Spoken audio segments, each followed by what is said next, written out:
ನಗರದ ಪ್ರತಿ ವಾರ್ಡ್ಗಳಲ್ಲೂ ಹಂತ ಹಂತವಾಗಿ ಈ ಖಾತಾ ಮಾಡಿಕೊಡಲು ಸಂಕಲ್ಪ ಮಾಡಿದ್ದೇವೆ ಎಂದು ನಗರಸಭಾಧ್ಯಕ್ಷ ಕೆ ಶೇಷಾದ್ರಿ ಶಶಿ ತಿಳಿಸಿದರು. ರಾಮನಗರ ನಗರಸಭೆ ಸಭಾಂಗಣದಲ್ಲಿ ಶುಕ್ರವಾರ ಸುಮಾರು 180 ಮಂದಿಗೆ ಈ ಖಾತಾ ಪ್ರಮಾಣ ಪತ್ರಗಳನ್ನು ವಿತರಿಸಿ ಅವರು ಮಾತನಾಡಿದರು. ಈ ಖಾತಾ ಅಭಿಯಾನದ 14ನೇ ಅಭಿಯಾನ 14ನೇ ಕಂತಿನಲ್ಲಿ ಇವತ್ತು ಸುಮಾರು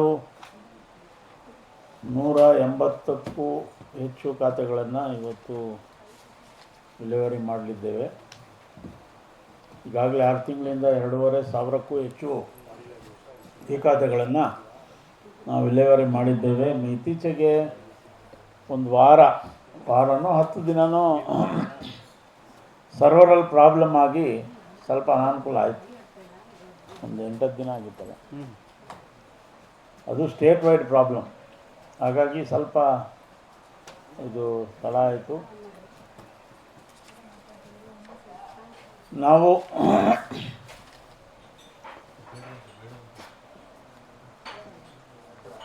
ಈ ಖಾತಾ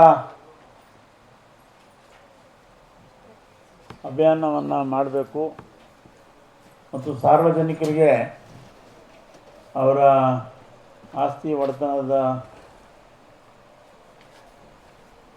ದಾಖಲಾತಿಗಳನ್ನು ಈ ಖಾತೆಗಳನ್ನು ವಿತರಿಸಬೇಕು ಅಂಥೇಳಿ ನಾವು ತೀರ್ಮಾನ ಮಾಡಾದಮೇಲೆ ಆದಷ್ಟು ಬೇಗ ಕೊಡಬೇಕು ಅಂಥೇಳಿ ಪ್ರಯತ್ನ ಮಾಡಿ, ನಮ್ಮಲ್ಲಿ ಸ್ಟಾಫ್ ಕಡಿಮೆ ಇದೆ, ಆದರೂ ಸ್ವಲ್ಪ ಎಕ್ಸ್ಟ್ರಾ ಓವರ್ ಟೈಮ್ ವರ್ಕ್ ಮಾಡಿಸಿ ನಾವೊಂದು ಪ್ರಯತ್ನವನ್ನು ಮಾಡಿ ಅದರಲ್ಲಿ ಯಶಸ್ವಿಯಾಗಿದ್ದೇವೆ. ನಾವು ಅಷ್ಟಕ್ಕೆ ತೃಪ್ತರಾಗಿಲ್ಲ. ಈ ಆಷಾಢ ಮಾಸ ಕಳೆದ ಮೇಲೆ ನಗರಸಭೆಯ 31 ವಾರ್ಡ್ಗಳಲ್ಲೂ ಕೂಡ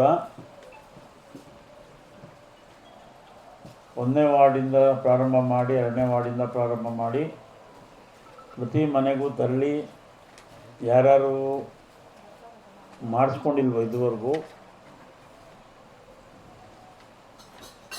ಅವ್ರಿಗೆ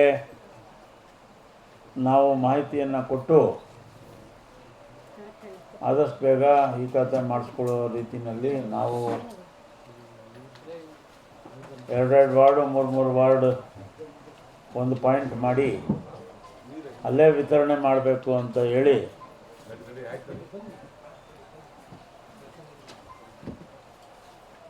ಒಂದು ತೀರ್ಮಾನವನ್ನು ಮಾಡಿದ್ದೇವೆ. ಈ ಆಷಾಢ ಮಾಸ ಕಳೆದ ಮೇಲೆ 1, 2ನೇ ವಾರ್ಡ್ನಿಂದ ಪ್ರಾರಂಭ ಮಾಡಿಸಿ ಪ್ರತಿ ಮನೆಗೂ ಹೋಗಿ ಯಾರು ಮಾಡಿಸ್ಕೊಂಡಿಲ್ವೋ ಅವ್ರಿಗೂ ಕೂಡ ನಾವು ಯಾವ್ಯಾವ ದಾಖಲಾತಿಗಳು ಬೇಕಾಗ್ತದೆ ಈ ಖಾತೆಗೆ ಅಂಥೇಳಿ ಅವ್ರಿಗೆ ಮಾಹಿತಿಯನ್ನು ಕೊಟ್ಟು, ತದನಂತರ ಅಲ್ಲೇ ಹತ್ರ ಒಂದು ಪಾಯಿಂಟ್ನ ಫಿಕ್ಸ್ ಮಾಡಿ ಮಾಡಬೇಕಂತೇಳಿ ಆದಷ್ಟು ಸಾರ್ವಜನಿಕರಿಗೆ ಅನುಕೂಲ ಮಾಡಬೇಕಂತೇಳಿ ಒಂದು ತೀರ್ಮಾನವನ್ನು ಮಾಡಿದ್ದೇವೆ. ಅದಕ್ಕೆ ನಾವೆಲ್ಲ ಲಾಜಿಸ್ಟಿಕ್ಸ್ ವರ್ಕೌಟ್ ಮಾಡ್ತಾಯಿದ್ದೀವಿ. ಆಷಾಢ ಆದಮೇಲೆ ನಾವು ಹಂತವಾಗಿ ಒಂದು ಕಡೆಯಿಂದ ಪ್ರಾರಂಭ ಮಾಡಿ ಇಡೀ ರಾಮನಗರದಲ್ಲಿ ಯಾರು ದಾಖಲಾತಿಗಳನ್ನು ಹೊಂದಿದ್ದಾರೋ ಸರಿಯಾಗಿ ಅವರೆಲ್ಲರಿಗೂ ಕೂಡ ಈ ಖಾತಾ ಸೌಲಭ್ಯವನ್ನು ಮಾಡಿಕೊಡ್ಬೇಕಂತೇಳಿ ಒಂದು ಸಂಕಲ್ಪವನ್ನು ಮಾಡಿದ್ವಿ.